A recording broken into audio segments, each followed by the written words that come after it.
আপনি কারণ ছাড়া যাদের আপন ভাবেন, তারা প্রয়োজন ছাড়া আপনার কথা মনেও করে না। চোখের জলের যদি কথা বলার শক্তি থাকতো, তাহলে বুঝিয়ে দিত কতটা কষ্টে চোখের জল পড়ে।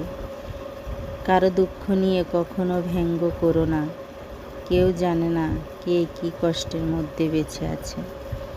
কোনো কাজ করতে লোককে লজ্জাবোধ করো না কখনো।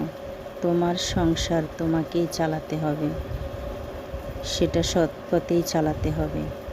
এটাই বাস্তবতা, লোভে নয়। কষ্টটা যখন সীমা ছাড়িয়ে যায়, তখন মানুষ কাঁদে না, চুপ হয়ে যায়।